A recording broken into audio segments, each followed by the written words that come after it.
Well, the way there's a couple of people who are new in the shrine room, so I just to explain how the evening goes is that we'll start by chanting the dedication of offerings and the three refuges and the five precepts, and then I'll give a guided meditation.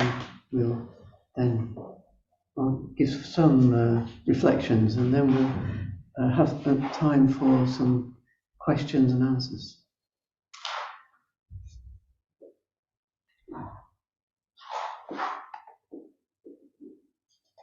So the chanting is optional, so do feel free to join in if you'd like to. It's on page 19. I'll start by lighting the candles and incense.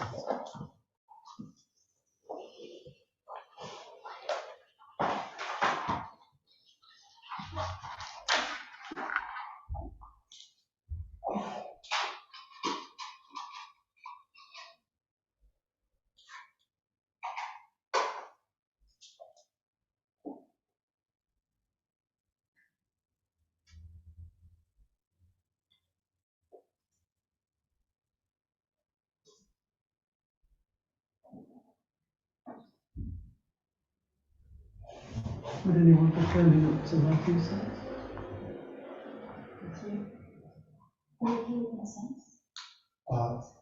Incense. It's okay.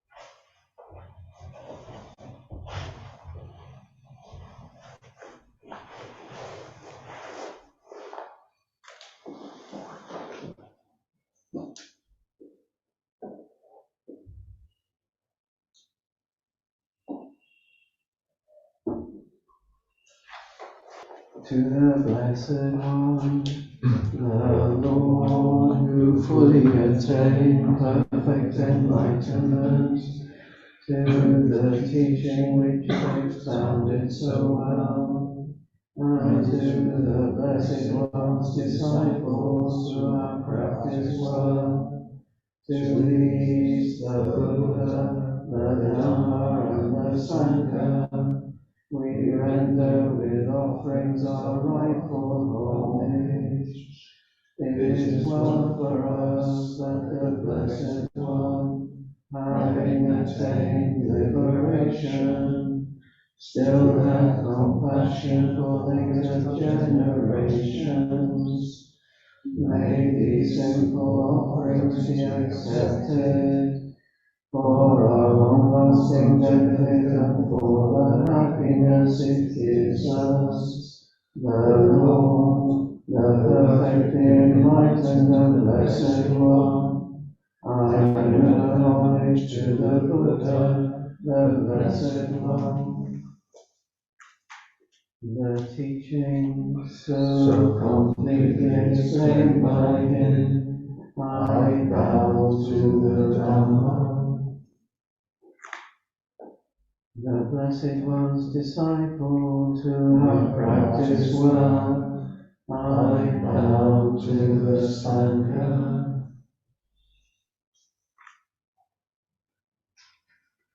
So if we could move to page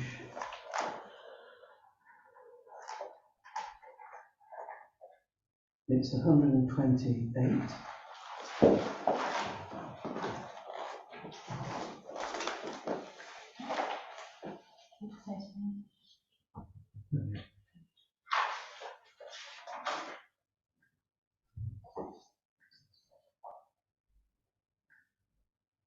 I'll chant the Pali of the three refuges and the Pali in English of the five precepts.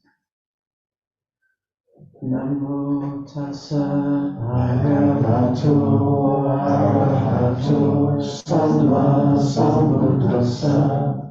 Namo tassa bhagavato arahato samma sambuddhassa. Namo tassa bhagavato arahato samma sambuddhassa.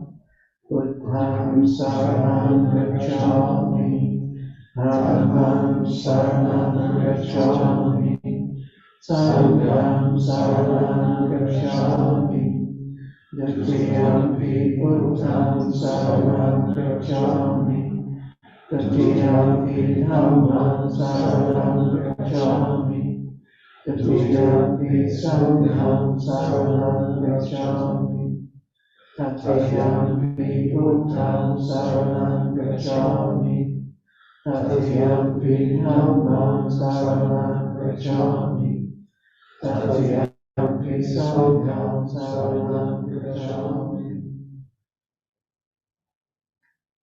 Anatipata veramani sikkhapadam samadhiyami. I undertake the precept to refrain from taking the life of any living creature. Adinodana veramani sikkhapadam samadhiyami. I undertake the precept to refrain from taking that which is not of evil.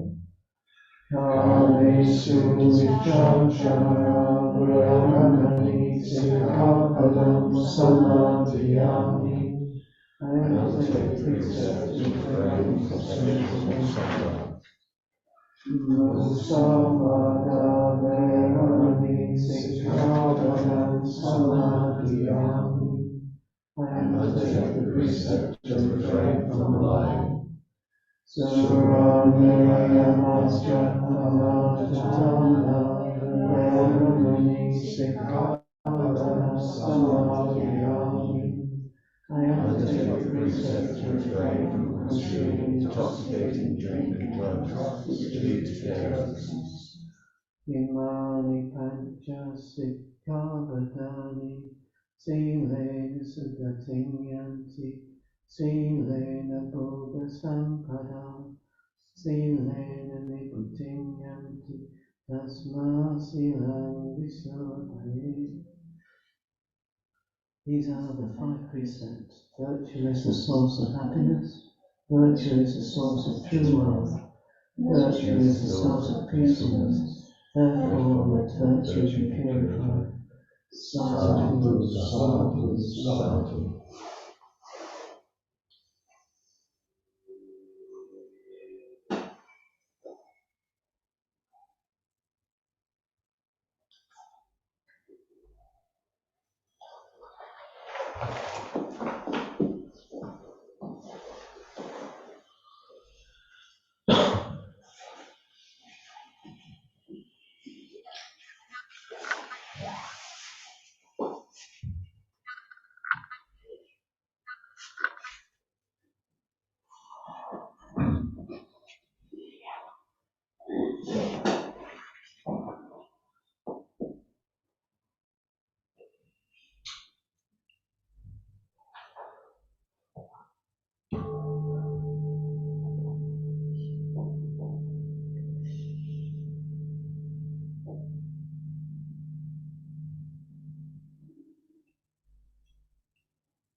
Right from the beginning of our meditation practice, we can resolve to be awake, to be aware, to notice how things are, to be present, to be in the moment. Sounds like a lot, but it's all that's up to one thing. We call it mindfulness.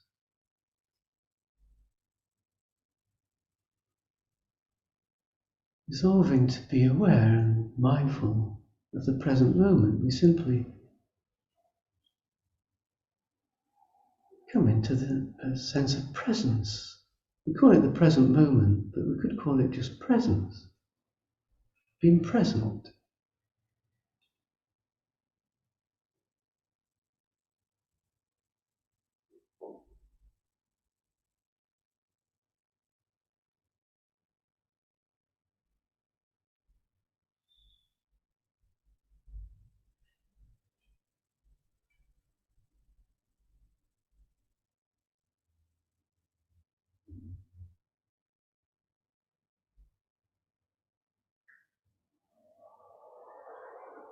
A sense of presence has no fixed position. It's simply noticing. It doesn't determine how things should be, it simply notices how they are.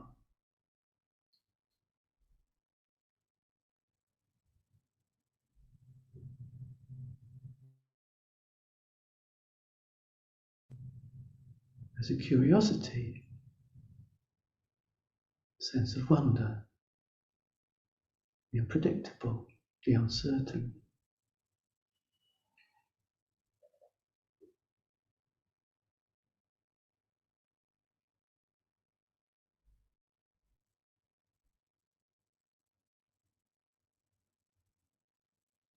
Nothing's rejected, nothing's pushed away.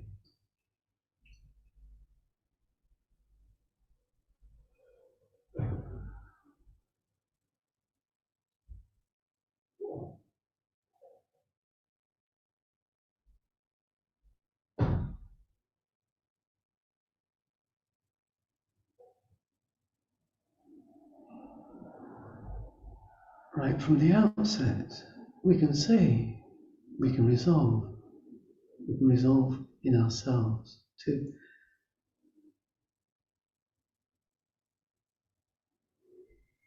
follow a simple practice like this. If whatever comes into the mind, let it be just this once. That's the mind receives thoughts, but we don't need to keep on thinking the same thing, going over and over,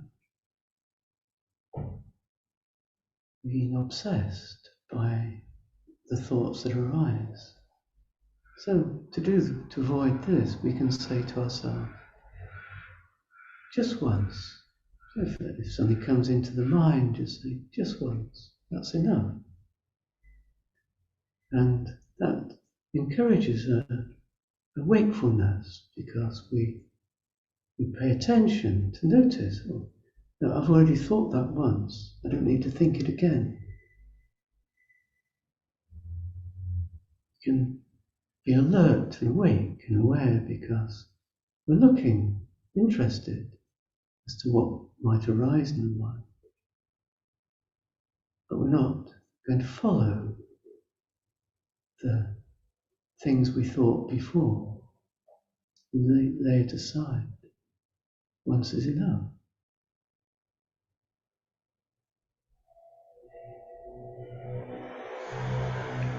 And if you follow that practice, your mind begins to calm down, starts to create some space, spaciousness.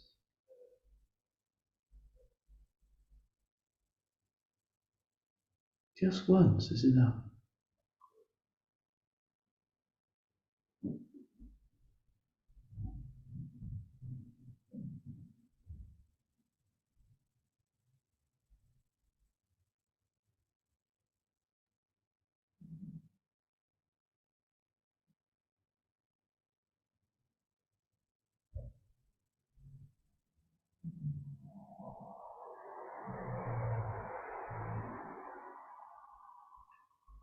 And as the mind begins to calm down, as we lay aside our busyness of the mind, we start to notice the body, perhaps, comes into view, the physical posture, naturally we begin to assume an upright posture.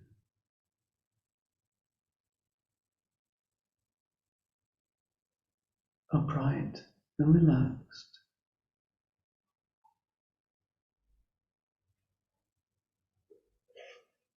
Bringing back the shoulders, tucking in the chin a little.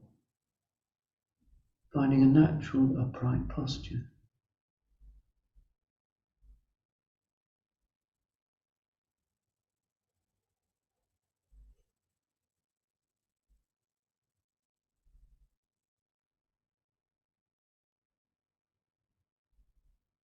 We begin to notice sensations in the body. Tension, tightness. Those areas where the muscles are clenched. We can give them permission to unclench.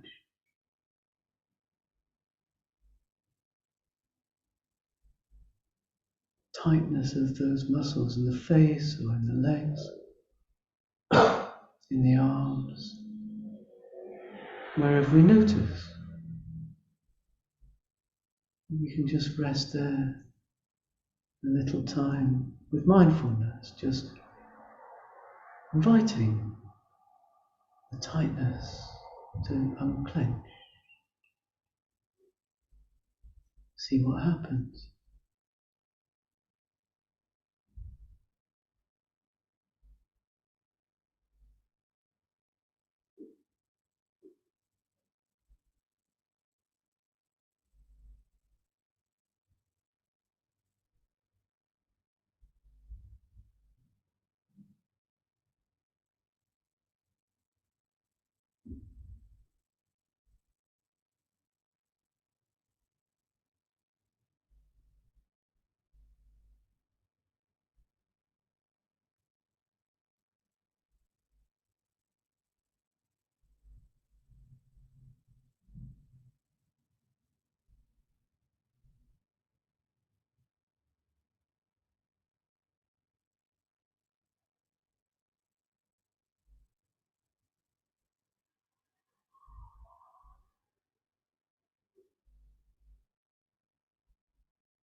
You might notice the breath. The breath naturally comes to us when the mind calms down. Awareness of the inhalation,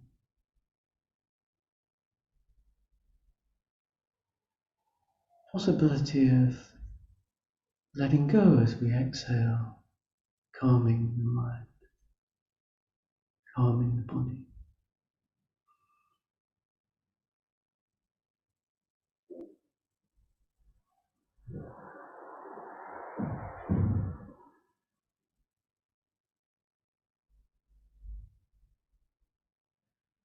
Perhaps at first taking a few deeper breaths, but not to inhale too much, not to exhale too much. It's fine just to relax into the breath.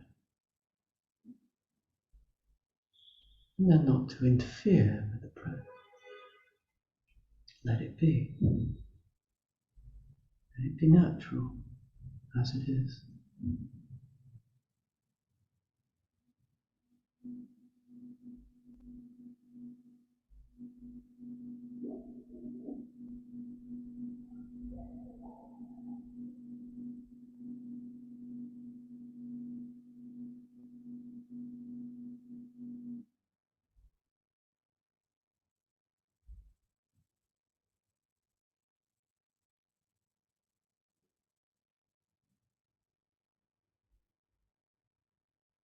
We might reach a point where we notice that we're quite tense, quite restless, perhaps. And it might help just to say to yourself, just relax, just relax.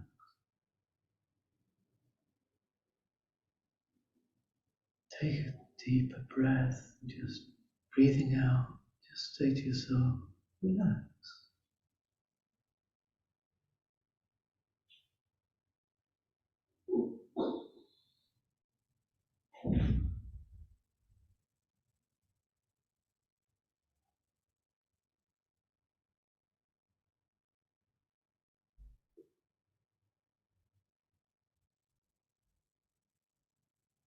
Or you might be finding yourself feeling sleepy, feeling already quite over-relaxed, too relaxed. And so you need to energize, need more energy, not less. And the way to energize is to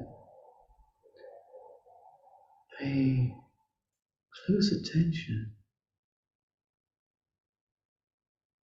engage with the moment. What's happening? How is it?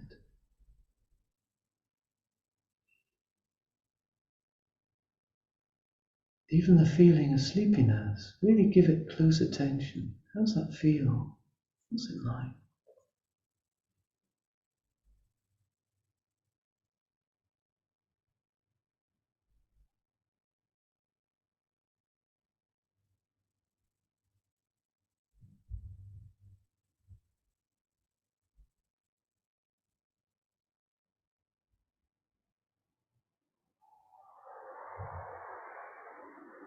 You can energize the body with investigation.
Pay close attention to where we're coming from. Where's that? Am I inclining towards trying to get something? Step back. Am I turning away from something? Recoiling from? Hiding from? And move towards. Turn towards. Face it. We're heading towards a point of balance where we're neither turning away nor turning towards. Simply being present, being with.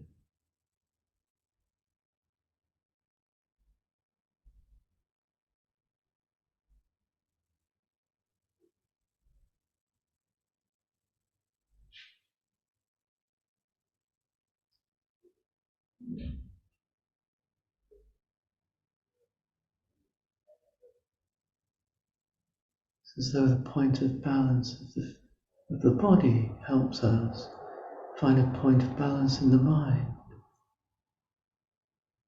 We can sustain our attention on the body, it can help us find a balance in the mind.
when we're being mindful, we don't add any special significance to what we notice.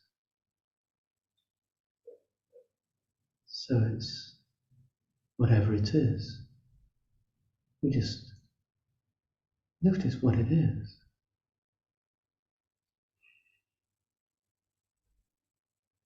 And there's no need to interfere with whatever we experience, because we hadn't added any special significance to it. We're not saying we want it to be like this, and we don't want it to be like that. So there's no need to interfere, simply to observe whatever it is. There's no need to judge. This is better, this is worse, this is good, this is bad. We're not adding that judgment to our experience, but noticing what it's like. What is this?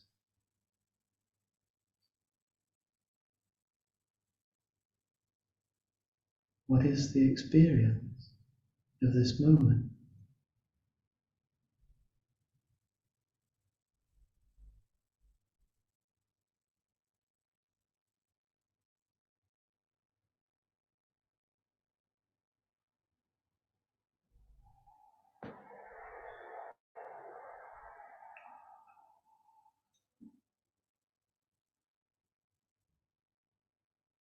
If we notice that feeling of, oh, it shouldn't be this way, then we simply notice that feeling.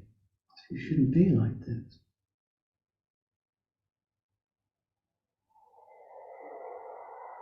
That's how it feels.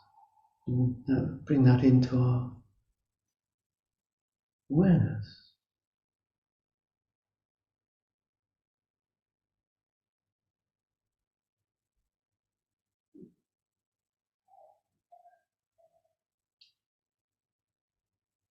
If we think that it should be this way, and we notice that too, we don't need to be responding to the push and pull of the mind,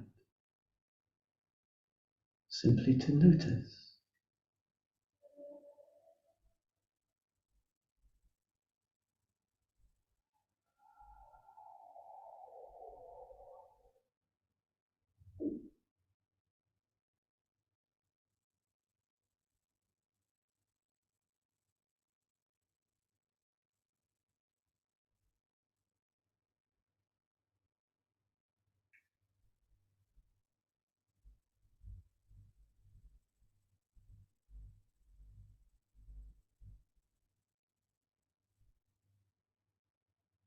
If we feel like it shouldn't be this way, I shouldn't be experiencing this,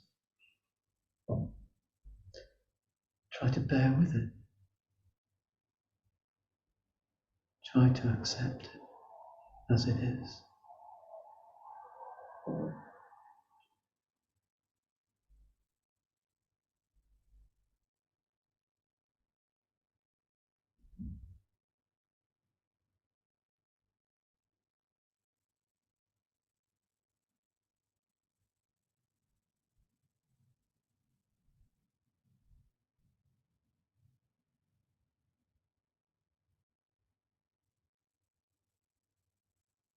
If it's something we like, we don't need to move towards it.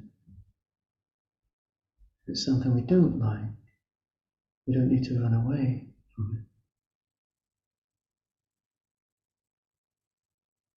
it.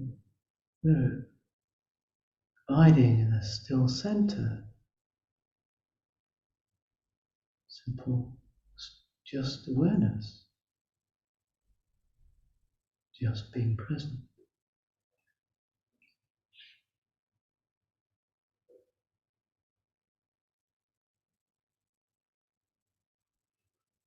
We let the objects reveal their own truth to us. We don't need to go out and turn them into anything, to make them mean something. You don't need to add a meaning, a significance.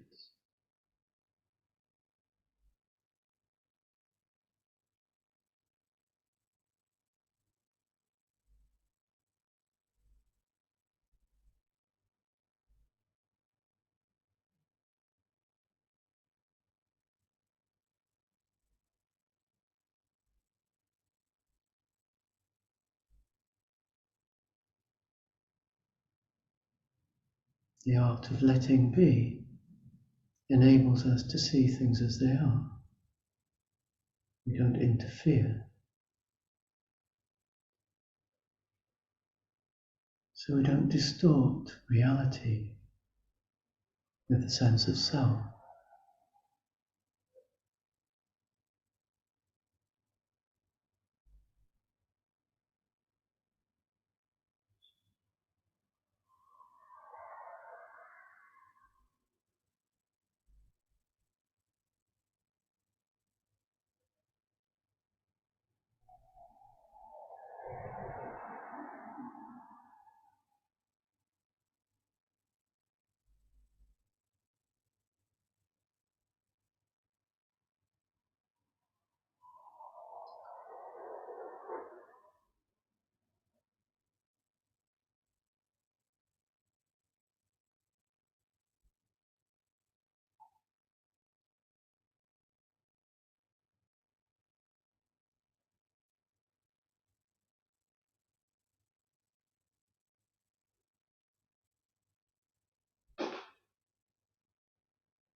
We simply observe the sense of self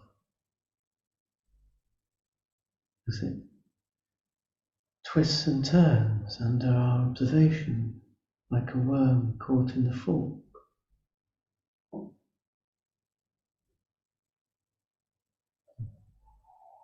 Just observing, seeing what happens when we don't buy into what we want and what we don't want. Simply observing.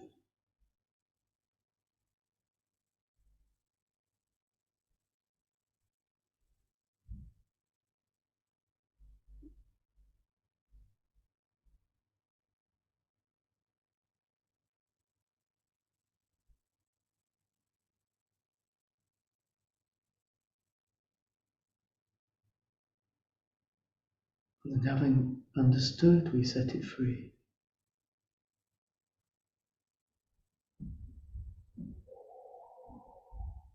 Let it go.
something interesting that comes to mind as I was explaining that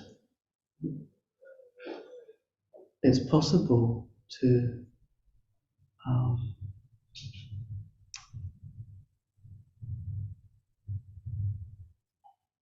experiment with this idea of only thinking it once. It's quite something that just came to me a day or two ago, and so as I was describing it to you, so I also was practicing. So when I'm talking about meditation, it's what I'm doing. So I'm kind of doing the same thing. So of course, if a thought came into my mind as to what to say, if a thought came up, so I could say this, I'd have to think, oh, well, I've already thought that once, so I can't think it again. So quite a few things that came to mind. Oh, thought that once, I can't say it again. It's quite interesting. So it really helps because you can't work out what you're going to talk about. Thought that once. Really nice. It brings you in. It's like very refreshing because it's like it's like opening letting in fresh air into a stuffy room. So I think, really wake up. And but something which I remember came to me a couple of days ago was something that came to me. That was what came to me a couple of days ago, and I thought I'd mention. And but when I was practicing this, and when I was talking to you, when I mentioned the worm caught in a fork, and it occurred to me that this is not very nice and silly. Worm, poor worm. I do have an allotment, so I'm quite familiar with digging. I was digging this morning, and a worm didn't get caught in the fork, but there's quite a lot of worms in the ground because it's been very wet recently, and I think the worms have started to come to the surface, and they're doing very well. In the dry weather, they all go down, and then in the wet weather, they all start to come up. And there's a lot of worms, and there's quite big, fat, juicy worms in the ground. And so I suppose that's why it came to my mind, like a worm caught in a fork. But that's not very nice. But actually, this practice of observing the sense of self it can be uncomfortable. It is quite an uncomfortable practice because you're looking at let's say I want this, and you're observing that sense of self. It's like, I just want it. No, wait a minute. I've got to notice this sense of self that's underlying. No, I just want it. Can't I just get it now? No, I've got to notice. You won't let me have it then because I've got to notice I want it. No, I can't have it because I've got to notice the sense of self that's underlying, that's behind it. So you're in a way, it spoils everything. I just want to have it. Can't I just have it? No, I've got to notice this sense of self that's underlying this. Where's that coming from? What's behind it? It's like the same with when I want to get rid of something. I don't want it. I don't want it to be like this. I just want to get rid of it. I just want to bring it to an end. So this idea of bearing with, bearing with things as things you don't want them to be.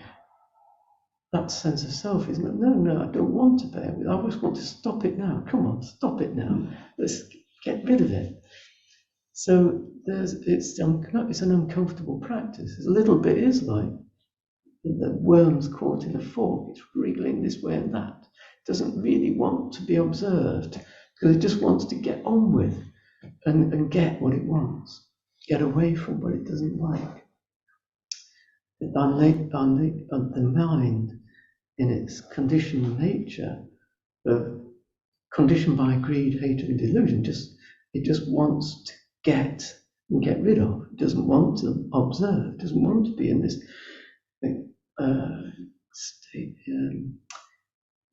Doesn't want wisdom, but wants ignorance. It seeks out pleasure, and just doesn't want to be. It's a bit like somebody who doesn't want to be seen. They just want to get on with it. Like I don't want I'll close the door, close the windows, bring down the shutters, and I'll get on and do it anyway, and nobody will see me, and it'll be fine because nobody can see me. But this mindfulness is a willingness to see. You can't hide.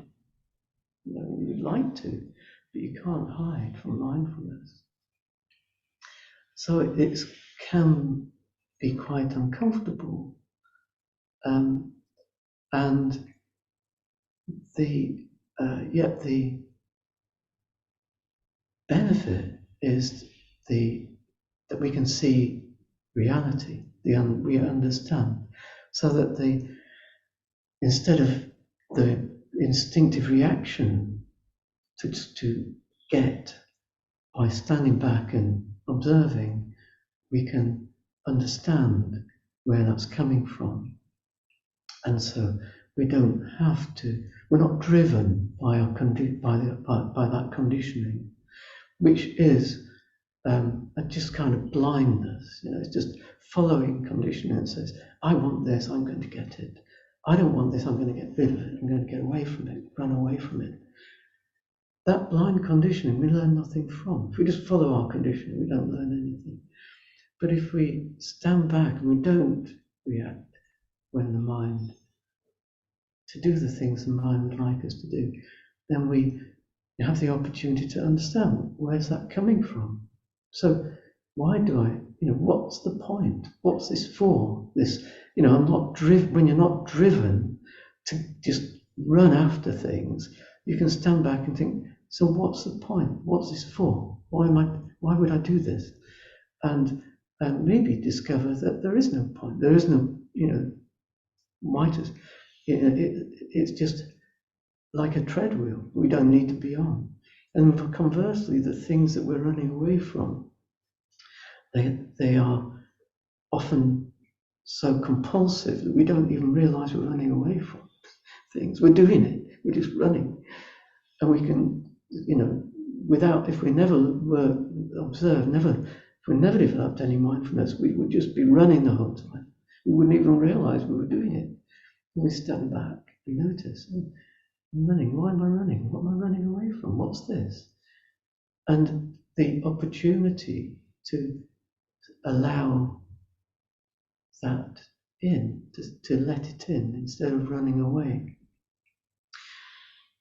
That's amazing. It's just incredible. The unbelievable benefits that can come from allowing the things that we're rushing away from, pushing away, allowing them in. What holds us back is fear, isn't it? I think, oh no,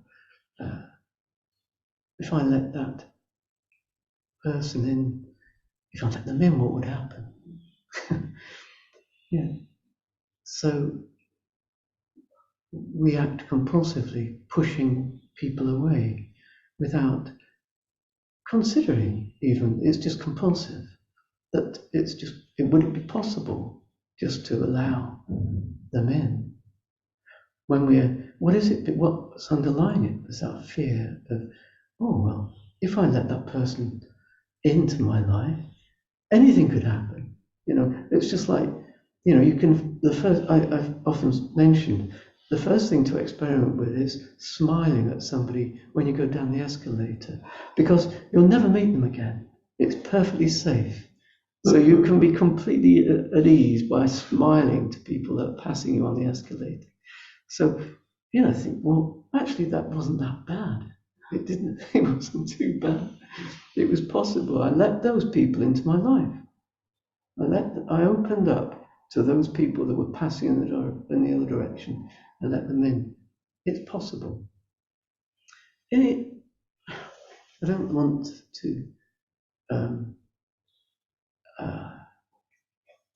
make too much out of it.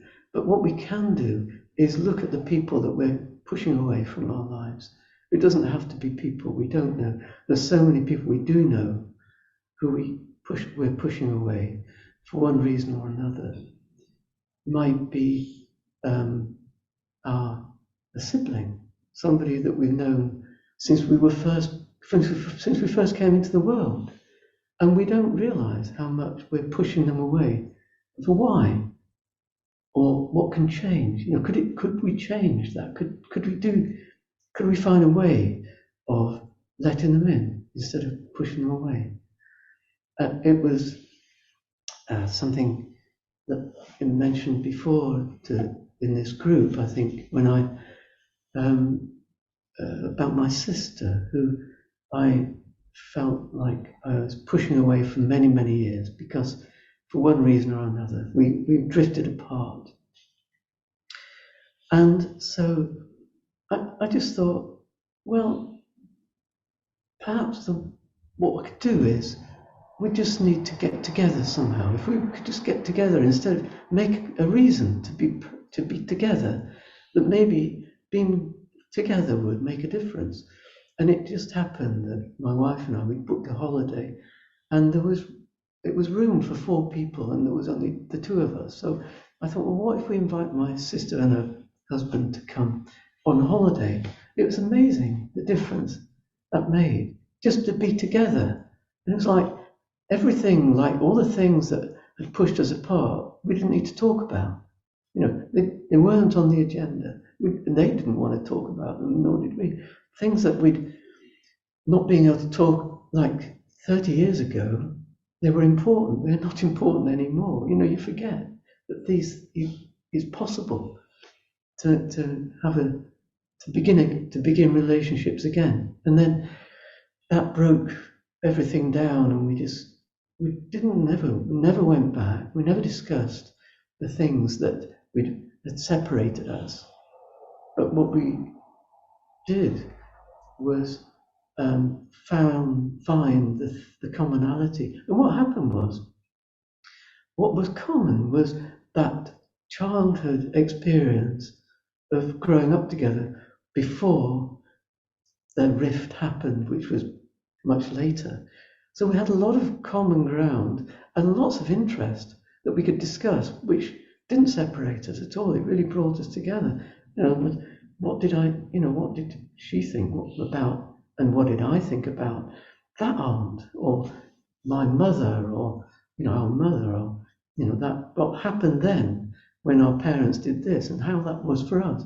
All that was really common to us both, and I was quite interested because she had a different perspective on some of the things that happened in our childhood to what I had, and that was really interesting. We looked at the old photographs, and we found so much to talk about, so much in common, and all of the stuff that pushed us apart, we just ignored it, lay it aside. And so you can let people in to your life. It's possible, and so that's just an example. If you can let somebody in, then you can let other people in. You can start to let people in, and that's because we can let go of fear. That's the fear that pushes that, and holding on to conditioning. That's what separates. Holding on to the things that we think separate. The thing we create. What gets in the way of relationships are things. You think like this, and I think like that, like this. We don't think the same way, so how can we have a relationship? But when you let go of those things, you can relate. Let's just let go of the things that get in the way. Because the things are not important. In fact, nothing's important. Relationships are everything. I don't think there's anything else. So when you really look at life, then what makes life worth living is how we relate to other people in the world. How could it be otherwise? What would it be? What's really important in life? It can't be what kind of political beliefs you have, or what religion you call yourself, but how you relate to other people seems to be, to me, that's what the human opportunity we have to live a human life, isn't it? To be able to relate to other people and relate sort of in ourselves, but also relate to others. And it feels to me like the practice we have, we look and we observe and we continually letting go, and eventually we get to a point where we realize there's nothing worth holding on to. And then what you're left with, you kind of look at that. What is there? What's left? And you find that what's left is the heart. What's left is that connection with others, other people. Things fall away, and you're left with love, and joy, because that's also where the foundation of where joy comes from. It's not really found. You don't get any joy out of things. You can get an intellectual joy, but you can't sustain it. I've come across people who've made like a religion out of all sorts of things, but ultimately it doesn't sustain. You can't sustain life by making a religion out of like your career or the football or the thing or whatever it is. You can't. It doesn't sustain. It doesn't free you from suffering. But letting go of things, connecting with other people, that's what frees you from suffering. Especially when you don't separate, when you don't push people away. I've learned a lot quite recently about that. I think I began to learn when lockdown happened. There's some strange thing. Of course, lockdown brought people together. We said it separated, but I started to connect with people on Zoom in a different way than I had before. And I was meditating in the mornings with other people and doing things like that, which I'd always done on my own. And I started to connect with people in a way that on a deeper level. That was just really strange, and I felt more challenged on those kind of deeper relationships. I had to investigate what was holding me back from letting people in. I started to look at that, and somebody said to me once, "Well, what?" I think it was, I don't know what they said exactly, but what came to me, what occurred to me was this sense of I'm pushing people away. I can let them in. I started to practice this, and that came out of lockdown. And of course, then it's a really strange thing, but so surprising, because I hear people talk about lockdown as being a time of loneliness and separation, and that I found the opposite, that I started to connect with people on a deeper level. And then when lockdown came to an end, then perhaps I just felt different. Felt differently. Yeah. Anyway, I want to open that up for questions and any observations that people have. To please, if you would like to speak on Zoom, I hope that you've got permission to unmute. I hope you have. If not, then Wangdu might give you that permission. I don't know whether That's permission, whether they have. Can somebody try unmuting and seeing whether they can speak? Marjorie's having a go, and I don't think Marjorie's been successful. So when you're given permission to unmute, you'll be able to speak to us. And in the meantime, if you want to send a chat message, do please. Yeah, you can unmute now. Okay, great, Marjorie, thank you. Thank you. Now you've got to say something. Come on. You're unmuted, you have to speak up. Oh, you...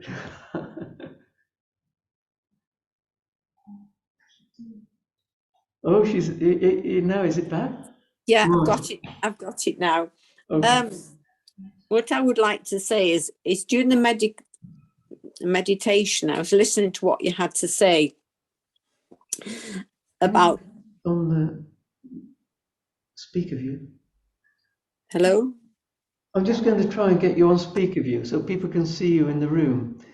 Okay. Don't let him touch it. Okay, sounds good. Well, we're just going to adjust something so that people can see better in the room. Oh, right, okay. Yeah. Well, there we are. Oh, that's better. So, carry on, Marjorie. Yes, it was about. I understand you were talking about right view, but I wondered where right thought and right effort came into it.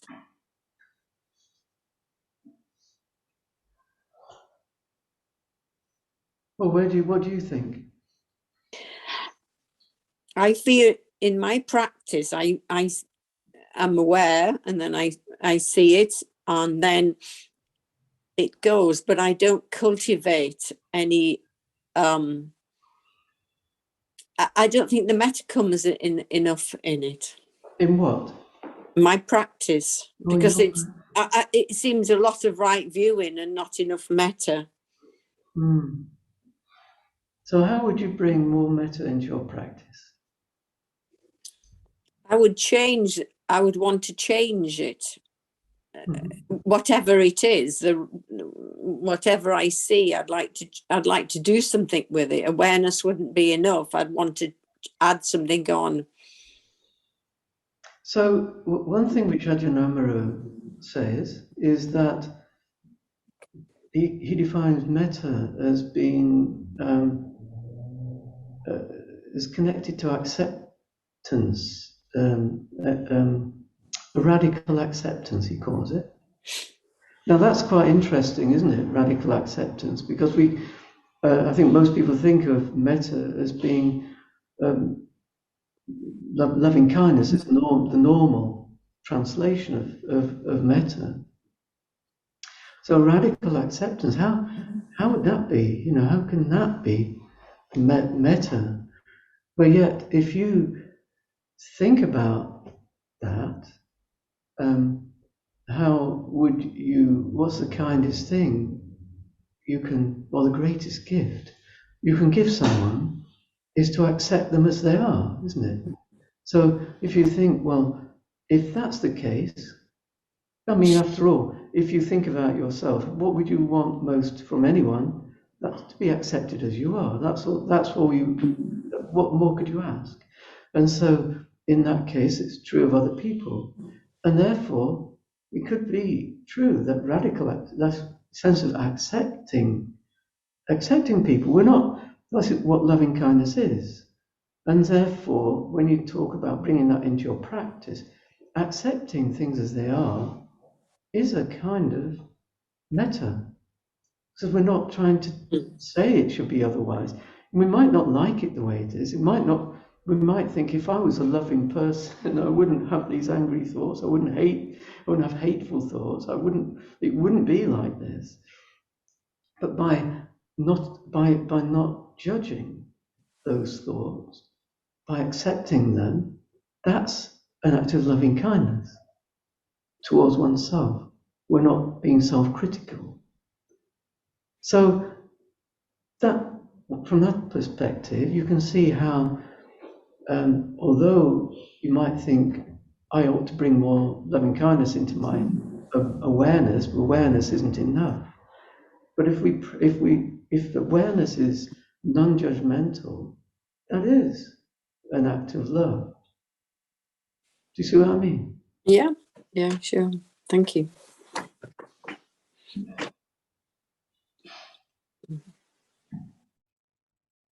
Has anyone got any questions in the room?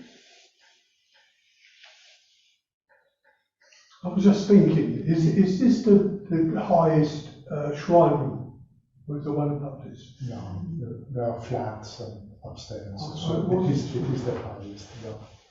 Yeah, when I was doing my stuff, I had a memory come to me the first time I walked in here 10 years ago. And I've been sort of directed here by somebody who was doing this stuff as well. And I was sitting over there, I believe. That's why I kept looking around. There used to be a sign up there, I believe, that said, don't just do something, sit there.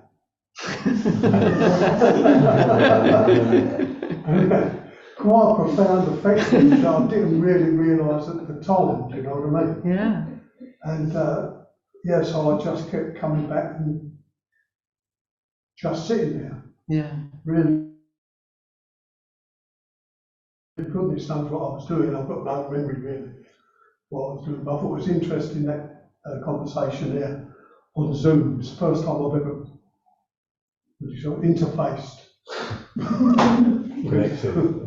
And I was it brought to mind what Ajahn Chah said about when he first came here. People were very averse to the idea of loving kindness meditation. Mm-hmm. Oh no, we're not doing that old silly stuff. All that, and he had to think up a different definition. And his definition was loving kindness is not dwelling in aversion. Mm-hmm. And I thought, that'll do me, I could do that. So I just ran with that one. So, Yes. yeah. That's right, yeah. Forbearance. Yeah. I need to just add a little explanation that I don't know if for those people who are regular Zoomers into the Theravada group will wonder where are we? And we're in the upstairs shrine room in the Buddhist Society today, because the Zen group's not meeting here, so we took the opportunity to use the room. And it's a really nice room. It's lovely, and it's upstairs. And so that's why the question was, are we on the top floor now? Is there a shrine room higher up? And there isn't. No, this is the highest room, highest shrine room you can get into. You can't get any higher than this. We're in a Deva realm up here. The highest realm in the Buddhist Society. If I can add something concerning metta, in my own experience, when we really come down and bear with the energy rather than going off in all sorts of directions, narratives and so on, after a while it becomes available as energy, it becomes joyful as well, and with that one it spills over. You don't need to make it up. You feel very connected to others and your experience, and it bubbles up. I wanted to say joy. I've been trying to say, wanting to bring that up in, but I couldn't, it didn't come up, but you said it. Joyful. Yes, it's a sense of joy, natural joyfulness. You notice that with Ajahn Sumedho, don't you? You couldn't find a more joyful person. When the people who have really embodied the practice, you find that there's a natural joyfulness and even playfulness. Yeah. Ajahn Brahm. And in a way, it is a reflection of how the practice is going as well, because if it is me practice, it's always going to be dark and grim. Whereas if it is the letting, truly the letting down, then it happens by itself. and it's not something that's cultivated. I know there's nothing wrong with smiling. Actually, I have led an inner smile meditation, cultivating the inner smile. It's really good. It's worth a try. And it does make a difference. And there's nothing wrong with it. It's a good idea. But this isn't that kind of joy. It's not a joy that's affected in some way, where you've decided, oh, I'm going to be joyful, everything's going to be happy, I'm going to be happy, and go around singing and clapping. It's a joy, a natural sense of joy that you can't help. It comes up naturally in the absence of the mind that's obsessed with things. It's freed of that, and what's left. And also, in relation to what you said about your sister and the stories as well, something very similar for me as well. I've been in Dharma for 40 years now, and I realized in the past, going back, I got a large family, my own siblings were getting married and so on, and some of the in-laws I didn't know from before, but they would tell me how I was as a little child and what I did, and that was a bit of a shock, because that told me how my young siblings were seeing me, and my own narratives. Were they true, or were they just my own narratives? It was an eye-opener, that one, seeing that we really, even though we were in the same circumstances, we actually had different worlds. We were navigating different worlds because it was all driven from here. That's right. But I found that really interesting. How, I find it interesting how memory distorts reality, how we hold on to things we imagine that we did and we didn't even do. But, false memories as well, that's right, very partial views. Very interesting. Has anyone got any? Has anyone got any questions on Zoom? There's a chat. Like to raise a hand. Yes, Jude. Yes, go on, Jude. Or you have to unmute them again. It's really technical. Oh, here we are. Thank you. I just wanted to thank you for the thoughts that you've offered to us, Martin. I particularly liked what you said about seeking out the commonality with your sister, or indeed anybody. I think we're so sort of pressed to accentuate our divisions, and something very similar happened to me in my family like that. And comes a point when you realise this is a turning point. If you want to do something about it, you seek out the things that you've got in common and that are good. And I think that's just generally a really lovely message that you've conveyed this evening to us, to look for what we have in common. Thank you. Thank you. Did anyone else want to unmute on Zoom? Oh, Madeline's going to say something.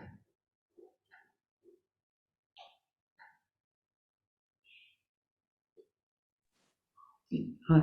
Thank you, Martin. I'd just like to say something about joy, because I've just had a really incredibly joyful 5 days in Ireland with my family, meeting my new great niece and reacquainting myself with my great nephew. And it was just, and being with my sister, my 2 grandchildren came, my daughter came, and we had such a wonderful time just all together. And being with children, it was so incredibly joyful. And now that I have come home, I feel I've been examining how I'm really feeling about. Obviously, I can't have these little ones in my life because they're living in another country, and I'm much older than they, and that sort of thing. But I feel a real absence of that lovely natural joy that comes with being around, well, a 3-year-old, for example, which is just wonderful. And I'm practicing mudita and metta for myself and so on, but I still feel that I wish I had that joy around me all the time, and I would like some advice about how to bear it, really. Yeah, how to just be with this and say, this is how it is for me now. And obviously I was very thankful to have that happy time. So anyway, any advice from anybody would be really helpful. Thank you. I'm not sure, because it's like if I could say something that would make it better, but I can't. It's like that, isn't it? If it hurts, it hurts, and that's all we can do is to be present and notice it. Separation is painful, isn't it? You can't have what you want, can you? And but yet life, that's dukkha, isn't it? That's what dukkha is. That's what we have. That's what the First Noble Truth is. Whatever, you could have had no grandchildren. That would have been painful. Having grandchildren when you're separated from them, that's painful. Life's painful, isn't it? Whatever you do. Yes, I've been doing a lot of work on not self, and these feelings are impermanent, and it will pass in a few days, I'm sure. Yeah. So yeah. But it's okay. Thank you for letting me say it. No, but that's right. It's saying it helps, and I think it's just to. It's a way of acknowledging it.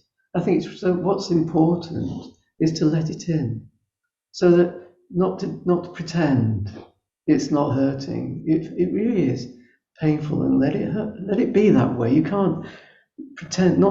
Pretending it's not like that doesn't make it go away, and so allowing it, letting it in, and what the difference is.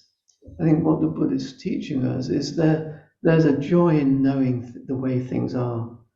It's a greater joy than the joy of always having things the way we want them to be. The joy of knowing things as they are and being able to accept them as they are transcends whether or not they're the way we want them or not. We can enjoy them either way because we've got that ability to that willingness to accept the way they are, and that is a joyful experience, even though the thing is something we don't want. I was talking to Rambler earlier about having an eye operation when I had 2 eye operations, and that's not a pleasant experience. Yeah, it was fascinating. And maybe at the time there were things about it I found painful, but there was no way it was going to be any other than the way it was. I couldn't make it different. So what can you do? So, but by accepting it as it is, it's just part of our journey, part of our adventure in life. So, and our life is an adventure, isn't it? And and it's an adventure of human emotion. So that's all part of the journey you go through. You wouldn't want it any other way, would you? Well, I think part of the Buddhist path is not to think I want it this way, simply to be with how it is, really. And I think I work at that very hard. I do see that and work at it. It's just It's just hurting a bit at the moment. Well, I think it's, as you said, I think it helps to talk it out. It does. Because it helps you understand. When you put things into words, it gives you a perspective on things. Yes, thank you. Yeah. Thank you, dear friends, I for listening. think it's time to bring things towards a close. We have time to perhaps do a short chant. You could simply chant page 33.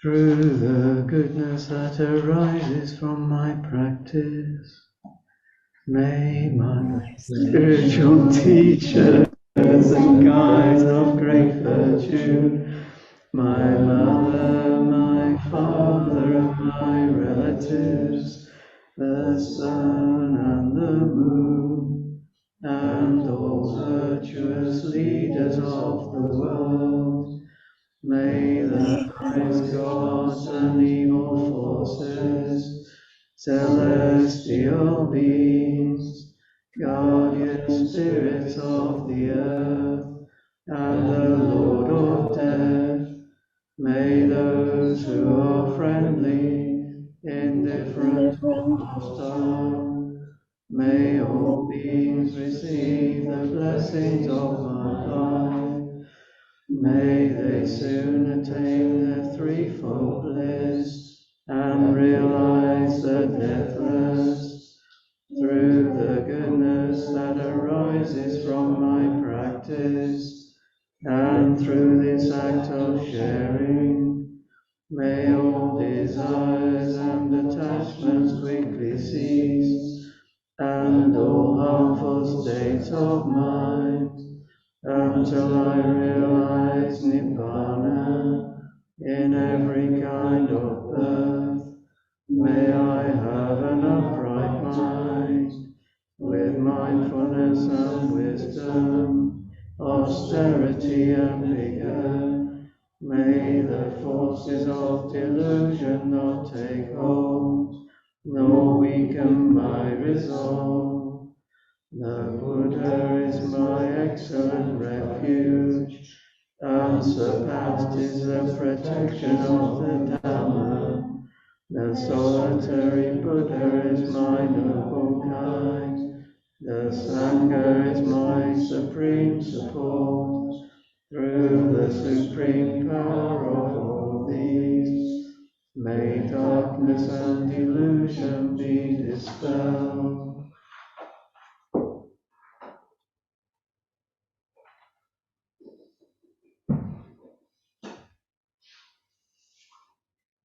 Closing comment.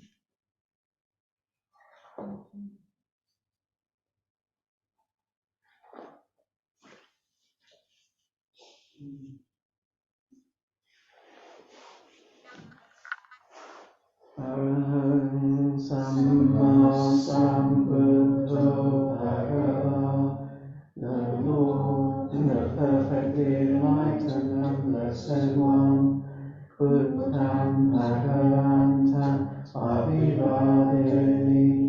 I render homage to the Buddha, the blessed one. Svakatu Bhagavata Dhammo, the teaching so completely explained by him, Dhammam Namasami, I bow to the Dhamma. Supatitanno Bhagavato Savaka Sangho, the Blessed One's disciples who have practiced well, Sangham Namami, I bow to the Sangha.